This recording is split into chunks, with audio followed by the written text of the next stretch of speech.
दोस्तों हम लोग बात कर रहे हैं आपके पीएफ के कंट्रीब्यूशन के बारे में। जबकि आपकी मंथली सैलरी आती है तो उसमें आपका कुछ हिस्सा आपके ईपीएफ यानी कि एम्प्लॉय प्रोविडेंट फंड स्कीम के अंतर्गत जाता है। आपका कुछ पैसा उस महीने की सैलरी में काट करके पीएफ में डाल दिया जाता है। तो कितना काटा जाता है, क्यों काटा जाता है, कैसे काटा जाता है, आज हम उसकी बात करेंगे एकदम सिंपल लैंग्वेज में। तो शुरुआत करते हैं दोस्तों। पहला सवाल आता है कि आखिरकार ये पीएफ होता क्या है, एम्प्लॉय प्रोविडेंट फंड होता क्या है। तो एम्प्लॉय प्रोविडेंट फंड जो है ईपीएफओ एक संस्था है सरकारी जिसकी फुल फॉर्म होती है एम्प्लॉय प्रोविडेंट फंड ऑर्गेनाइजेशन। तो इनका एक एक्ट है जिसके जो कि 1952 का है। उसके तहत अगर किसी भी कंपनी में 20 या उससे ज़्यादा के अगर एम्प्लॉय काम करेंगे तो उस संस्था को पीएफ काटना कंपलसरी है अपने सभी कर्मचारियों का।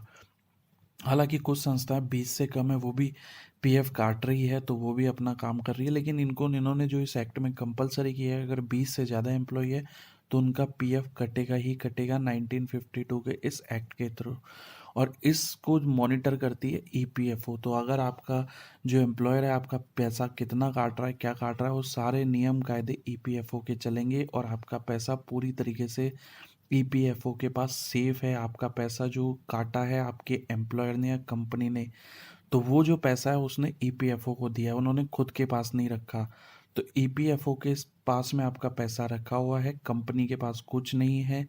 तो आप ये मान के चलिए कि आपका पैसा पूरी तरीके से सेफ है। एक तरीके से सरकार के पास आपका ये पूरा का पूरा पैसा है और एकदम सेफ तरीके से ये यहाँ पे एक्ट कर रहा है। अब दूसरा सवाल आता है दोस्तों कि आखिर मेरा जो पीएफ है वो कितना कटेगा, कैसे कटेगा, उसके बारे में बात करते हैं। तो पीएफ का कंट्रीब्यूशन दोस्तों बिल्कुल सिंपल कैलकुलेशन है। आपकी बेसिक सैलरी प्लस डीए। अगर आप डीए नहीं लेते हैं या डीए नहीं मिलता है तो आपकी बेसिक सैलरी का 12% आपका पीएफ का कंट्रीब्यूशन है। फॉर एग्जांपल आपकी ग्रॉस सैलरी कितनी भी हो, कुछ भी हो, ईपीएफओ सिर्फ आपकी बेसिक सैलरी पे चलता है। पहली बात तो आप ये मान के चलिए। तो ईपीएफओ के तहत जो आपकी बेसिक सैलरी आपकी कंपनी दे रही है, मान लीजिए आपकी बेसिक सैलरी 30,000 दे रही है, तो 30,000 का 12% यानी कि आपके 3600 रुपये जो आपकी मंथली सैलरी में आ रही थी उसमें से 3600 रुपये कट करके पीएफ ऑफिस में जा रहे हैं, ईपीएफओ के पास जा रहे हैं। और सेम अमाउंट, ऐसा नहीं है कि आप ही 3600 दे रहे हैं, 3600 आपका एम्प्लॉयर भी दे रहा है, आपकी कंपनी भी उसके अंदर डाल रही है। तो टोटल आपका पीएफ में उस महीने का कंट्रीब्यूशन हर महीने जा रहा है लगभग 7200 रुपये के आसपास, अगर आपकी बेसिक सैलरी 30,000 है। तो कैलकुलेशन बिल्कुल सिंपल है, आपकी जितनी भी बेसिक हो उसका 12% ले लीजिए, वो आपका पीएफ कंट्रीब्यूशन होगा। अब बात आती है कि जो पीएफ कंट्रीब्यूशन है उसके भी कई हिस्से हैं। पहला है आप जैसे दे रहे हो, जैसा मैंने पिछले एग्जांपल में बताया कि 30,000 में से 3600 आप दे रहे हो, तो 3600 आपके पीएफ में जाके जुड़ जाएंगे। लेकिन जो आपका कंपनी पैसा दे रही है वो कंपनी पैसा दो हिस्सों में बांट के देती है। एक हिस्सा तो वो होता है जैसे कि आप पैसा दे रहे हो, दूसरा हिस्सा होता है पेंशन का। तो कंपनी भी 3600 रुपये पीएफ अकाउंट में डालेगी आपके, आप भी 3600 डाल रहे हो, लेकिन आपके 3600 सीधे चले गए, कंपनी के दो हिस्से हो गए। पहला हिस्सा हो गया, मैं आगे एक पीएफ की पासबुक भी है, इसमें एक फ़ोटो अटैच है, उसके तौर पे मैं बताऊंगा कि कैसे काम कर रहा है ये। लेकिन आप अभी सिंपल समझिए कि कंपनी जो 3600 रुपये डाल रही है उसको दो हिस्से में डाल रही है। एक पेंशन फंड में डाल रही है जो कि आप रिटायर हो जाएंगे तो पेंशन का आपका पार्ट होगा। ध्यान रखिए ये जो पेंशन है ये आपको ईपीएफओ देगा, कंपनी नहीं देगी। कंपनी का कोई रोल नहीं है यहाँ पे, कंपनी ने अपने हिस्से का 3600 ईपीएफओ के पेंशन फंड में डाल दिया है। अब दोस्तों आगे बात आ रही है कि आखिर आप पता कैसे करेंगे कि भाई कंपनी ने जो आपके 3600, एक एग्जांपल मान के चला जैसे अपन ने लिया, तो 3600 में कितना पेंशन में डाला और कितना जो है उन्होंने आपके नॉर्मल कंट्रीब्यूशन में डाला है।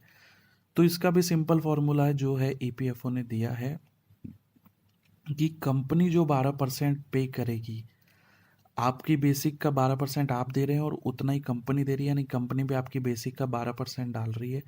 तो कंपनी आपकी बेसिक का 12% में से 8.33% का कंट्रीब्यूशन पेंशन स्कीम के अंदर करेगी।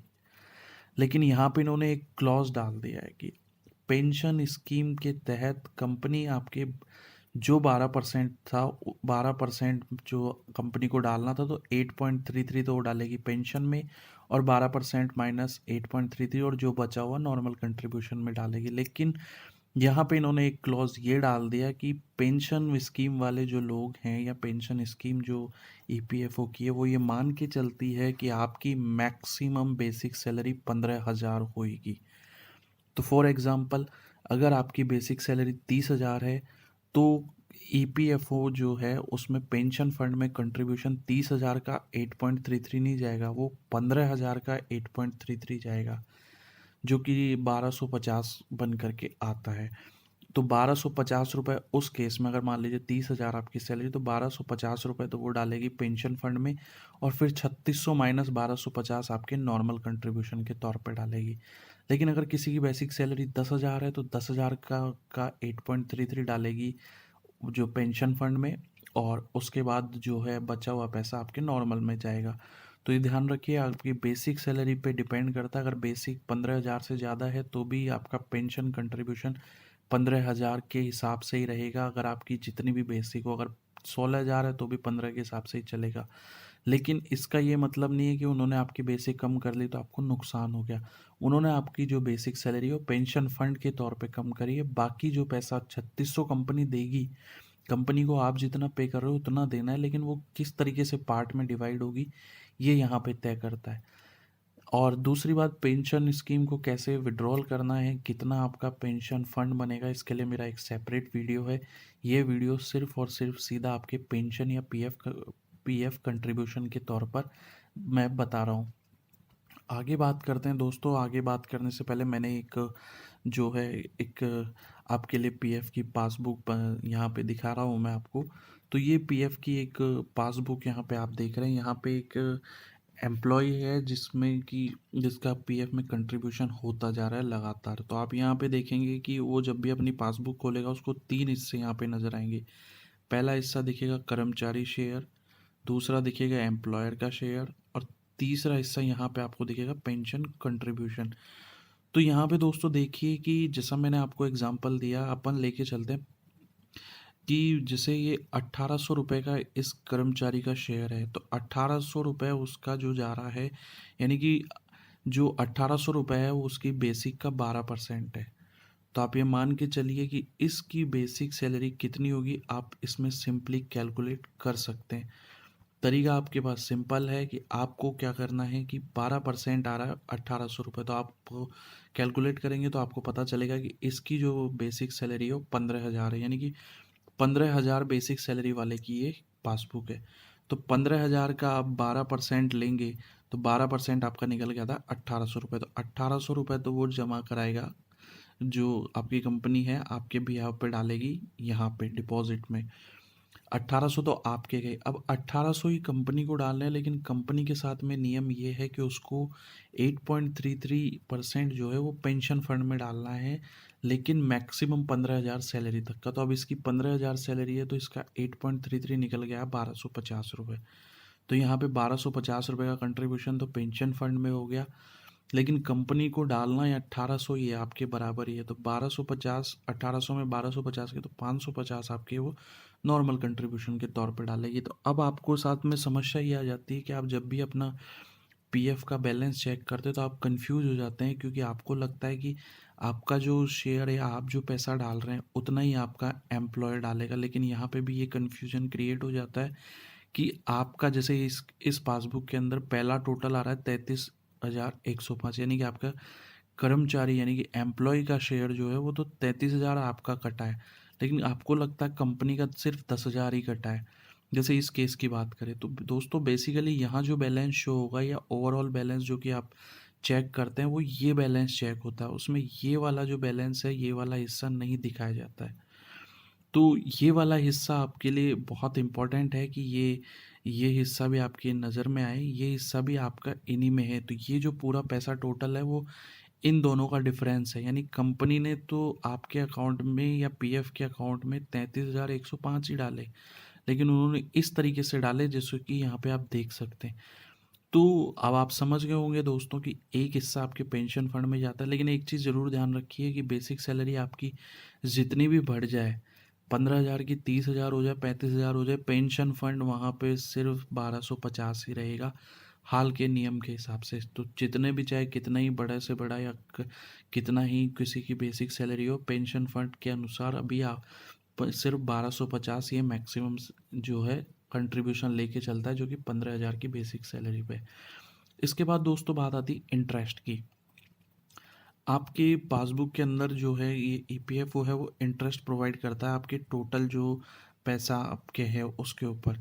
तो यहाँ पे इंटरेस्ट रेट डिसाइड रहती है, तो आप यहाँ पे कॉलम देखेंगे इंटरेस्ट एडेड, जो कि आपके इंटरेस्ट आकर के ऐड होता है। लेकिन आप एक चीज़ ज़रूर देखेंगे, इंटरेस्ट जो मिलता है वो आपने जो पैसा डाला उस पे मिल रहा है, जो आपके एम्प्लॉयर का पैसा है जो कि उसने की पेंशन को काट के मिला उस पे मिल रहा है। तो यहाँ पे मिल रहा है आपको, यहाँ थोड़ा डाउट होगा कि यहाँ पे मेरे को ज़ीरो क्यों मिला, यहाँ पे मेरे को इंटरेस्ट मिलना चाहिए था। तो दोस्तों जो पेंशन फंड है, पेंशन स्कीम है, इसकी सेपरेट कैलकुलेशन है जो कि मेरे दूसरे वीडियो में है। यहाँ पे आप जब भी बैलेंस आपका पीएफ का चेक करेंगे तो आपको सिर्फ ये बैलेंस दिखेगा, ये वाला। इसका आप कोई बैलेंस नहीं दिखेगा, ये हमेशा आपको ज़ीरो की तरह दिखेगा। यहाँ भी जैसे आप देख रहे हैं इंटरेस्ट भी ज़ीरो है, सब कुछ ज़ीरो है। तो इसका ये मतलब नहीं है कि यहाँ पे कुछ आपका फ़ायदा नहीं हुआ। इसमें क्या फ़ायदा हुआ उसके लिए सेपरेट वीडियो है, लेकिन आप जब भी ध्यान रखिए, कन्फ्यूज़ आप कभी मत होइए कि आपके एम्प्लॉयर ने आपके साथ चीटिंग करी है, उसने आपके बराबर का पैसा यहाँ पे डाला है। और ये जो पैसा है ये गवर्नमेंट के पास पूरी तरीके से सेफ़ है। इसमें किसी भी तरीके का कंपनी का कोई भी लुकआउट नहीं है। आपका सीधा कंपनी की ज़िम्मेदारी ये पैसा आपका गवर्नमेंट के पास आपके पीएफ खाते में जमा कराने की है। अब बात करते हैं दोस्तों, जो इंटरेस्ट आपके चल रहा है वो इंटरेस्ट भी गवर्नमेंट ईपीएफओ के द्वारा सेट होता है, जो कि फाइनेंस मिनिस्ट्री के द्वारा उसको क्लियर किया जाता है। फाइनेंस मिनिस्ट्री ईपीएफओ के साथ बैठ के जो भी सेंट्रल बोर्ड है वो डिसाइड करता है। एक साल में ये मीटिंग होती है और साल भर का पीएफ का इंटरेस्ट रेट वहाँ पे डिसाइड होता है। तो हर साल कितना देना है, क्या देना है, ये सारा का सारा गवर्नमेंट के ऊपर डिपेंड करता है। इसमें कंपनी का कोई भी रोल नहीं है, ये सिर्फ गवर्नमेंट पे डिपेंड करता है।